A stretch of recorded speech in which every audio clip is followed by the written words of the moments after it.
welcome to Retech, and again we're covering the third and maybe final part of the Amiga 500 or the mini Amiga 500 story. And today we're just gonna basically have a look at this little machine. I know there's been quite a few videos out on this machine, and I also know that, you know, maybe you've got a rough idea or a good idea of how this machine looks, sounds, feels and is put together, but it's not what we're going to do today. Today we're going to look at it from a completely sort of non rose tinted glasses kind of aspect as well, just to make sure that, you know, it is actually worth buying. It is something that you would like to keep, own and use, more importantly, and not something that you're going to stick on a shelf after maybe playing it for half an hour and then forgetting about it for the rest of the year. I know it sounds a bit negative, but it's not in the least. It's to basically give a grounded kind of look at these consoles, which I did with the C64 Mini, the C64 Maxi as it's become known, and the Commodore version of the VIC-20, or the retro games Commodore VIC-20 called the VIC-20. Now, there was never a mini version of the VIC-20, only a full-size version, and this again is something I'm a little bit in two minds about, because we've all done the minis, the mini C64, the mini PlayStation, the mini NES, the mini everything out there for retro kind of things, and it was something that was really big a few years ago. Now, since the introduction of the full-size versions, I kind of started wondering if this had a place. I think I said in my previous videos, I'm not so sure if this really has a place. I mean, is it cynical kind of marketing? Is it a way of squeezing a little bit more money out of this kind of hardware? Because the hardware won't change whether it's in the mini or the full-size version, if they ever do a full-size version. And if you see in my last video, the consensus is it's probably going to be a 600. Let's hope it changes their minds. But, you know, if they brought out a full-size A500 to start off with, I think they would have garnered more sales, because people want the interaction with the keyboard. They don't want to keep clicking on a virtual keyboard on the minis to try and get a game to run, because it A, slows the game down, B, doesn't kind of work well with a lot of games anyway, and it's just a bit clunky. And, you know, having a full-size version of this with the keyboard that you can just press and use and put your high scores in, or press whichever control you need to do, makes it a lot easier. And also, as Marcus, my little ones, found out, they're good to learn basic programming on, as well as a lot of other stuff that you can't do on one of these, or possibly one of these. And as I said before, I'm not so sure whether the split kind of OS that the Amiga uses, you know, is the best way forward for a retro machine, unless it was a full-size version. And I kind of think that the Atari ST would have made a nicer retro machine based around kind of a full-size 1632-bit machine, because it's a lot easier to emulate, it's a lot more stable, and most of the software ran on the original ST and the 520 ST, because the STE really didn't get a massive amount of software for it, so the base model will run most of the software. So anyway, that's my thoughts on that. And I kind of think that if it's as good as this in its kind of inception, as in its attention to detail, and which I'm kind of assuming it is, because I can't see them going backwards on them, and if it does what it says on the box, as in has the games that running, 25 games, and you can just switch it on, play it and act as a console, and you don't have to interact with the virtual on-screen keyboard a lot, it will make a nice addition for us retro heads. Not so sure if it's going to make a nice addition for somebody who's not a retro guy or girl or lady and so on, but somebody who just wants to put a console on and play a game.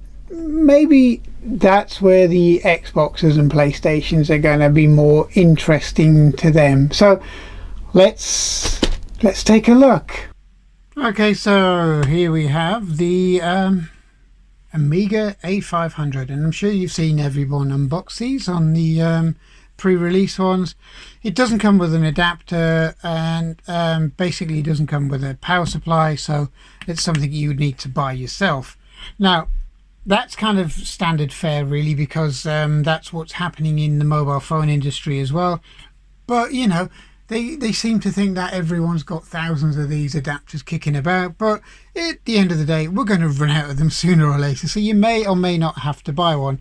And it's basically rated for 12 years old and upwards, but you know, there you go. It's not so sure if it really kind of warrants that kind of rating with the games that are on it, but you know, we have to have some form of rating, so it's not a bad thing. It marks out you got HDMI, and the giveaway is retrogames.biz, so it's retro games. Okay, so basically this is it. I mean, it's quite nicely packaged. It's not in anywhere near a bigger box as the old Commodore 64 Mini was, and it seems to have been kind of squashed in a little bit, but obviously it's not going to have the same kind of height on it where the joystick was, so you're kind of losing a bit on the side. Now it tells you got 25 games, which comes with the Amiga or the Mini itself, and they seem to be highlighting one of the popular games, which is Zool, and I believe it's Zool AGA on this. But you know, that's a good thing, because it's one of the more popular kind of games, and it's also a game that's kind of associated very, very well with the Amiga. And it tells you it comes with a mouse and a keypad or a joypad or a gamepad or whatever you want to call it, and you know, it's not bad. I mean, if we look at the back, okay, it just basically lists the games that are on here, literally. So and you can also put your own games on via USB, which is a good thing. So virtually everything that you're going to see on this machine is displayed on the box, which is another nice thing. That's something that Clive Sinclair used to do with his ZX Spectrum range and ZX81 range. It used to just give you what you were going to get with the box, and that's nice. It's it doesn't kind of give you kind of some false idea of what's going to happen, which, you know, it's good.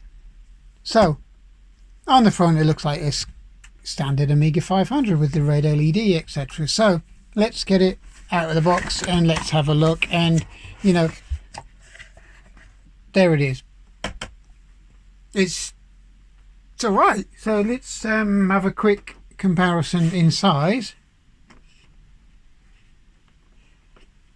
It's a little bit bigger than the Commodore 64 Mini. It's a little bit deeper, and again, it's very similar attention to detail. I kind of think that, you know, if it didn't have that attention to detail, then, you know, people wouldn't buy it. You know, they would just buy a Raspberry Pi or something similar. And it's quite a nice little console toy thing, really. It's you know, it looks the part. It really does look the part. So we're going to take the case off and we'll take the machine out. Obviously I'll give you my idea of the machine. So it's really does look like an A500, which I'm sure you've seen, but you know, it is just a case. You know, it's nothing that you haven't probably seen before in other retro consoles with, you know, the NES and all that kind of thing. They look like smaller versions of what you had, and this is no exception. Okay. It feels rather brittle in comparison to this.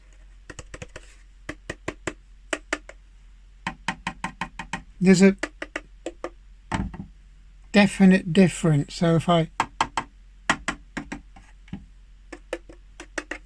it seems like this one is possibly a little bit chunkier in its construction. By the sound of it, it doesn't sound quite so brittle, but if they want to give you the entire retro feeling of owning an Amiga 500 nowadays with its brittle case, they've done quite a good job with that, to be honest. There's nothing major underneath, just some vents and basically the A500 Mini on the back, 2022 Retro Games Limited, and obviously it has that 12 rating on there.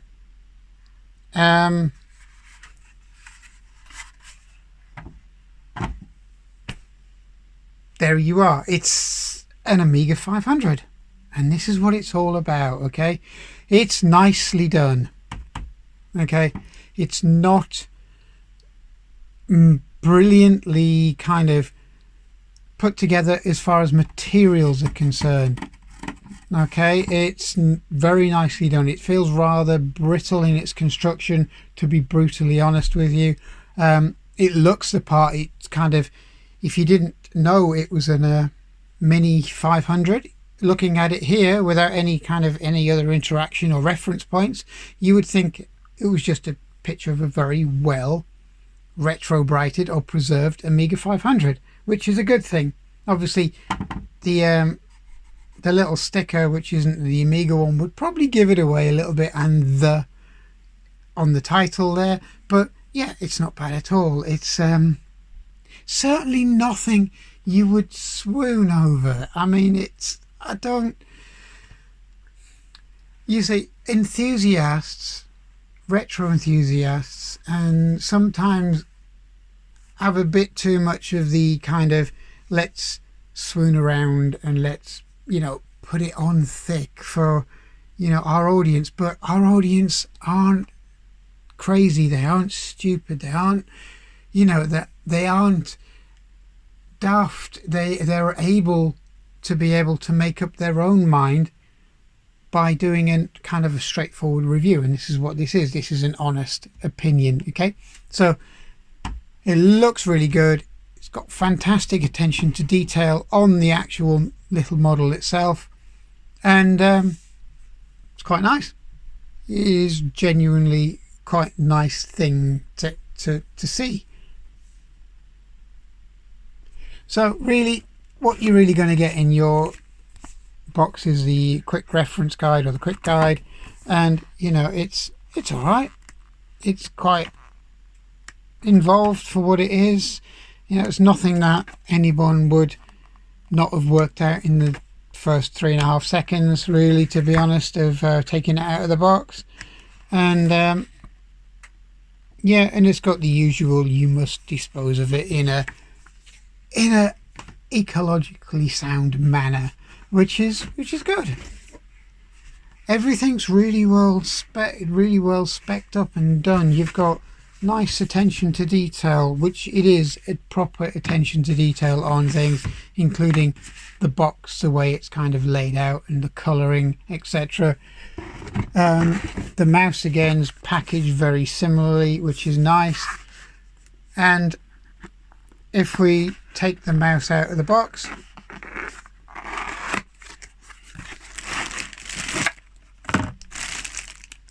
it's quite nice. I mean, it's got a decent kind of feel to it.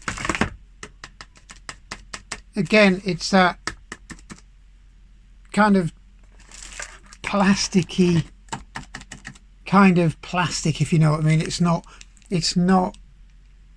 doesn't seem to have any plasticity to it. It's very brittle, but then again, it's relatively inexpensive, this thing, really, to be honest. Got your normal HDMI cables, etc. And we'll go and have a quick look at the joypad or the gamepad.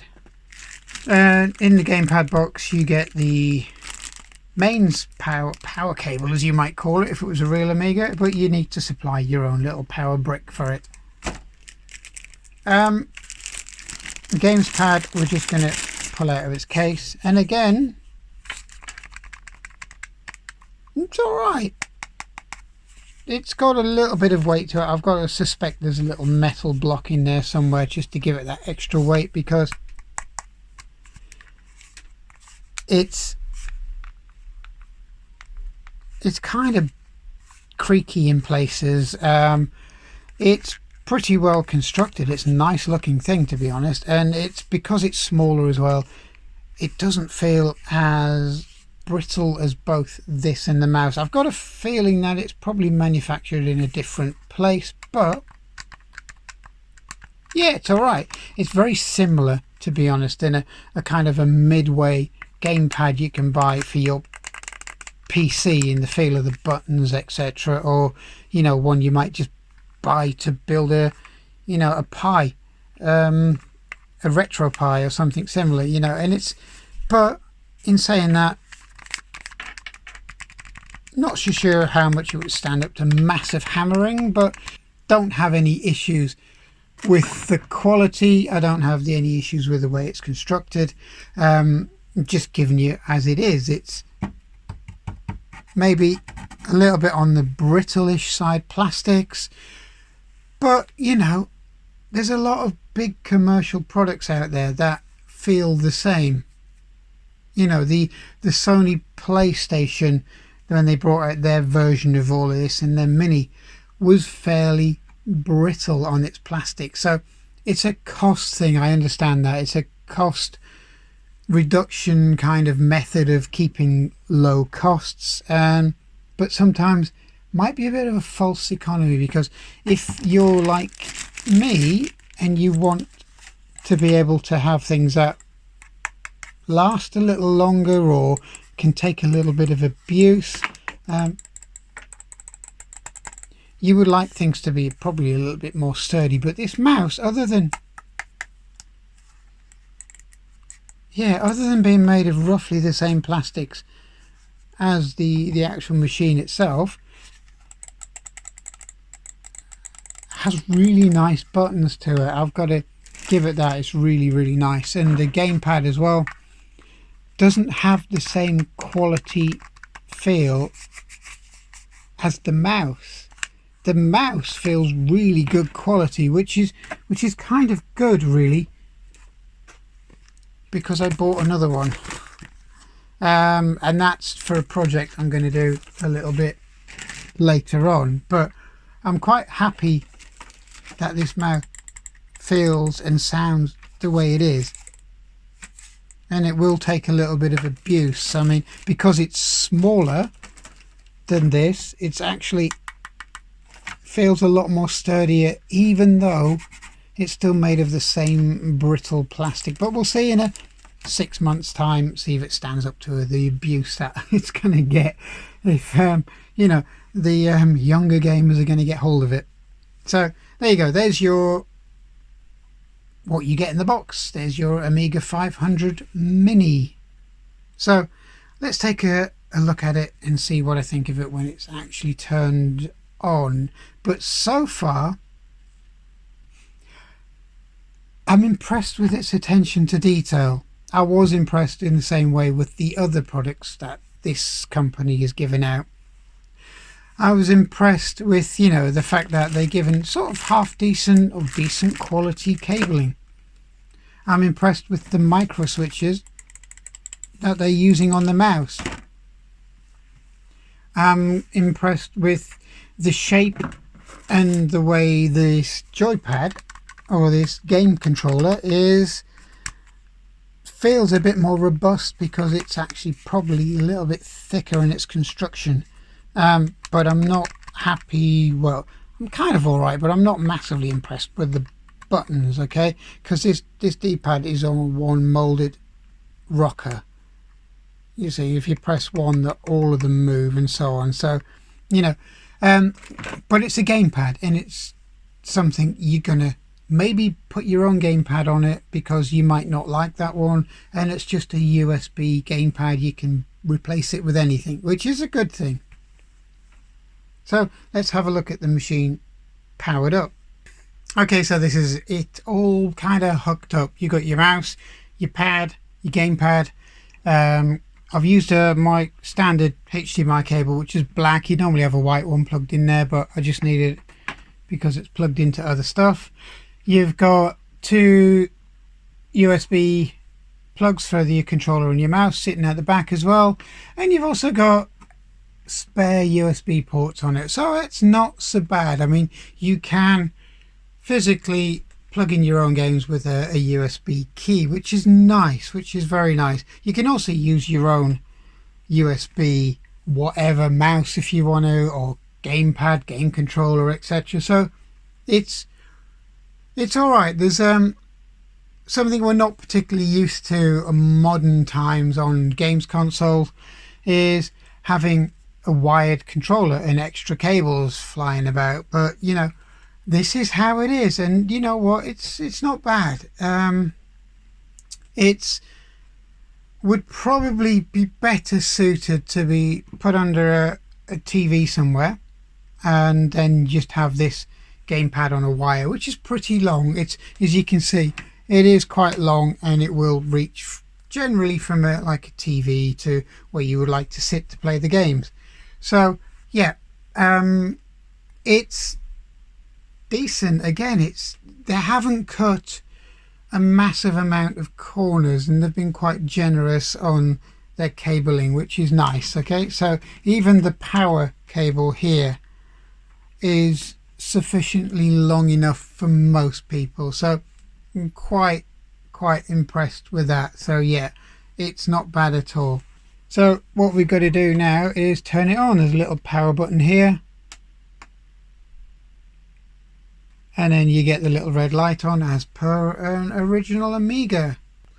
Okay, and then this is your Amiga Mini started up, and we're just going to use the gamepad because the mouse doesn't do anything at this point. So English, we'll do 50 Hertz because obviously most of the games that I'm probably predominantly going to run are PAL games, are European games. Okay, so there we go. We'll flick through. We have some decent games on here, to be honest. Alien Breed, Another World. I'm not so keen on Arcade Pool. Never really used that a lot when I was using my Amiga Battle Chess, which is quite a funky game. That's not one I really immediately recognise. California Games, of course. Chaos Engine, yeah. Not that one so much. Never really liked that one, to be honest. Not massively into football style games. Again, as I go through, Paranoid, Pinball. I think everybody knows Pinball Dreams who's played with an Amiga or so on.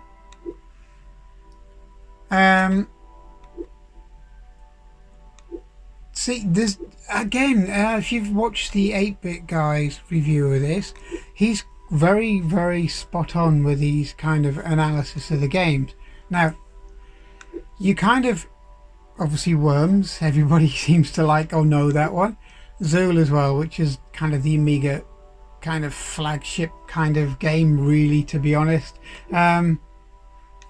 Alien Breed. And what I was saying is that he's actually got a good kind of explanation about how he views these games, because a lot of them he didn't know because they were either European style games or PAL games, or a lot of them just didn't kind of come into his radar, and that's very much the same here.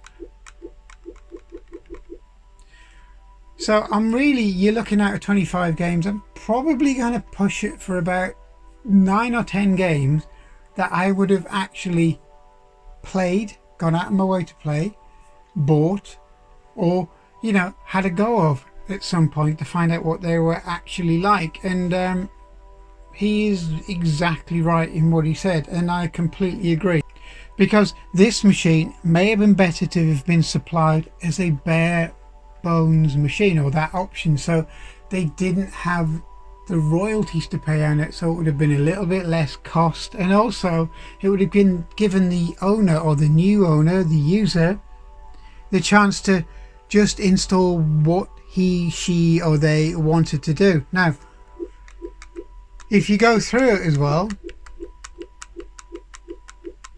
I'm just flicking through it very quickly, there is no workbench, which I think a lot of people have pointed out. There is no way to turn it into, as you get it out of the box, into a A500 as you would have done on the original machine when you bought the original console, or computer rather. So this is just purely and simply mainly a games machine at the moment. So you can save your games and where you're up to, etc. You've got your display options, system options, which, you know, sensitivity, your volume, your power, etc. Your display options, which is quite cool. It's a nice way you can do the banding and the effects of the CRT, which is quite nice to do if you really wanted to do that. You can select your language. Your advanced options are television settings, 50, 60, or use screen edges. I'm keeping it as it is. System information to build on it. Legal notices, well, yeah, they've got to put those on. And factory reset. Now, there is an immediate upgrade which you can install straight off of their Retro Games Biz website, and there's also a couple of kind of bonus games which you can install straight off of their website as well, which is not a bad thing. You know, at least they're trying to interact a little bit with their users or their purchasers or their customers. So if we load Zool up, you can see how quickly it actually boots up.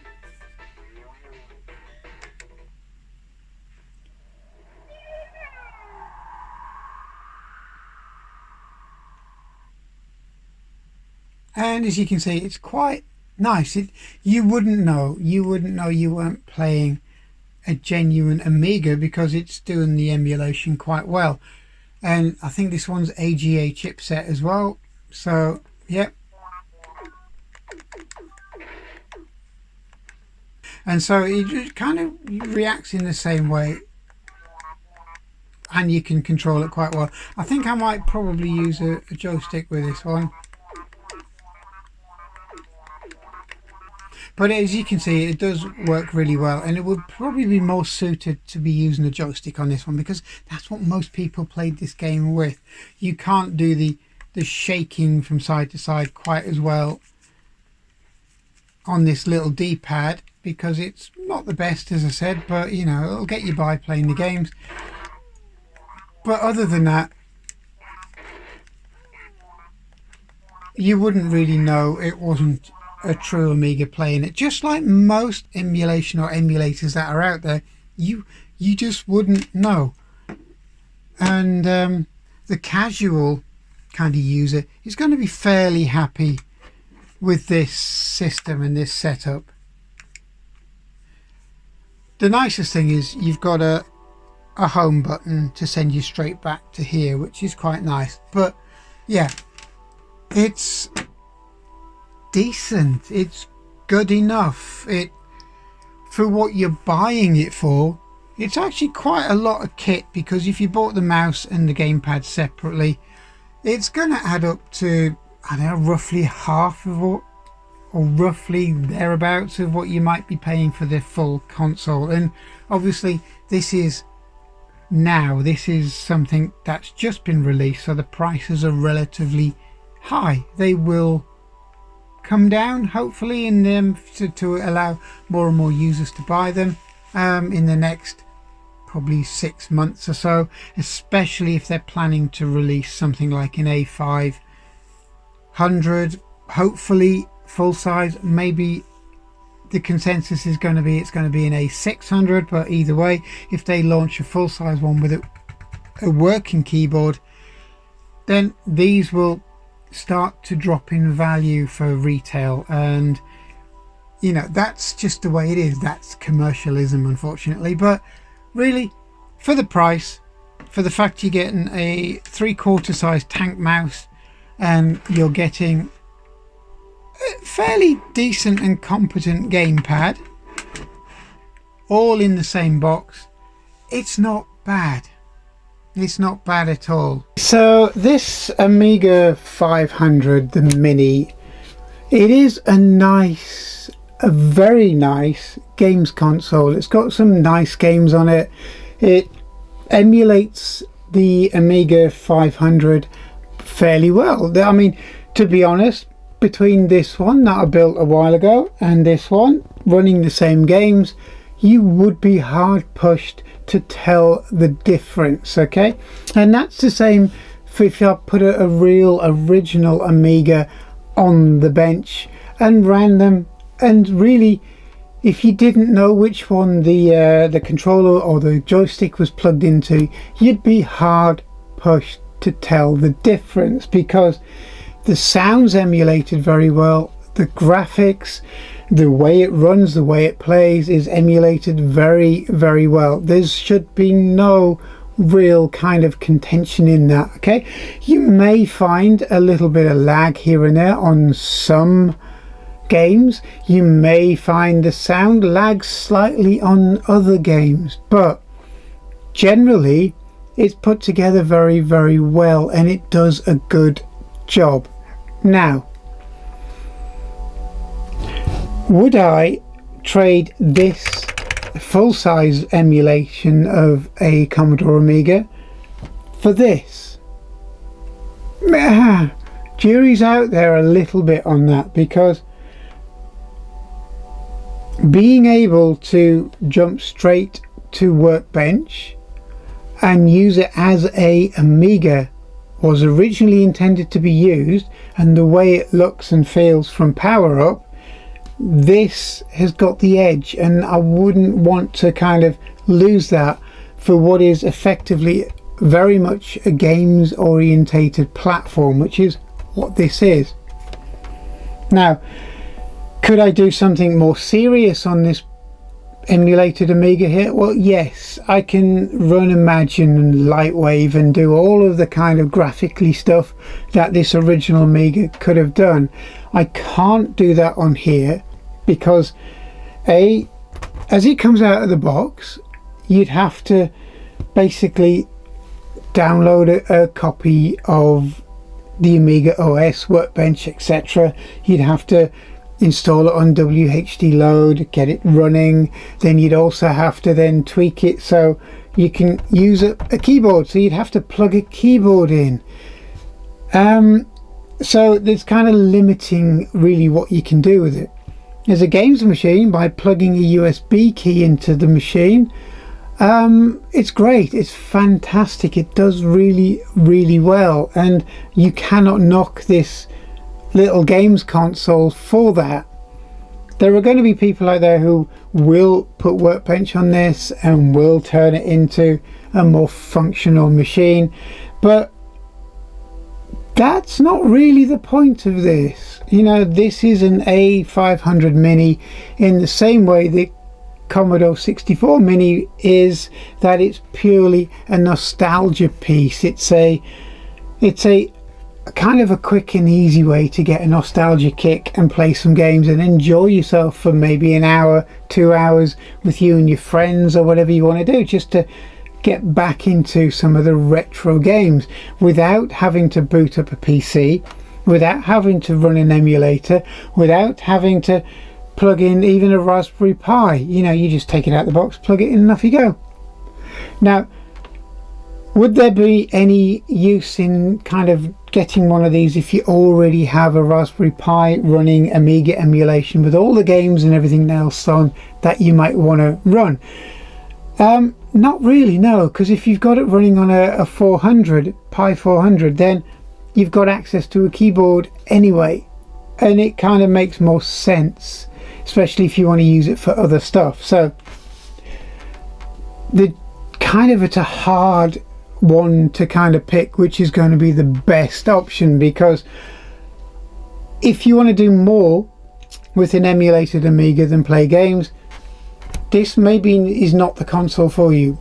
If you want a retro kick and you want to be able just to plug it in, play the games you want to play, plug in a USB keyboard, have quite a decent controller, and have access to a very, very good 3/4 replication of the mouse, then yes, brilliant way of getting your Amiga kicks. But as good as this is, as fantastic as this is, if I didn't have this, I would be sitting there thinking, when's the full-size version out? When's the Amiga Maxi version out with a keyboard and so on, and that I can boot straight into Workbench? You know, that's the question I would be asking myself. Maybe that's just me. Maybe I wanted to do a bit more with an emulated machine. Maybe I wanted to be closer to a real Amiga than this currently is. Maybe you don't want that. Maybe you want a games machine to get your retro kicks out of. This is ideal, this is brilliant, and you can't really knock the quality of the machine. I know I mentioned the plastics are quite brittle, but they roughly sound the same as an original Amiga case, because the Amiga case wasn't the best quality to start off with, and through the generations and the years it's got brittle anyway. So, you know, this is going to probably last a lot longer than an Amiga 500 case that's out there anyway now. So at the end of the day, you can't really knock it. I've enjoyed playing on it, I've enjoyed looking at it, I've enjoyed the fact that it's a modern recreation of a classic machine, and it kind of keeps the vibe going and the Amigas going in people's psyche, same as the Mini did for the Commodore 64. So yeah, my conclusions are, it's a fantastic machine in the same way the 64 Mini was. It's a good recreation in the same as the 64 Mini was, and if you wanted to play the games like on the 64 Mini, this is brilliant, and it's on par, if not slightly cheaper now overall, to getting an A500 running to play the games than it would be going down the Raspberry Pi route if you don't already have one. So yeah, this would make a nice addition to your games and retro games collection. And don't think I've been sounding quite hard on it, because I haven't really wanted to be hard on this. I kind of wanted to be a little bit tougher than a lot of the reviews that were out there, because it was all, ooh, isn't it cute, listen to the music. You know, I could do that music on my synth with a few chords. You know, it's not anything out of the ordinary. It's nice, it's soothing, it's, you know, it's nice to listen to. It's a great front end, it's very slick. But if that's where some of the reviews are coming from, then no, you need to review the machine. Now, the machine is fantastic.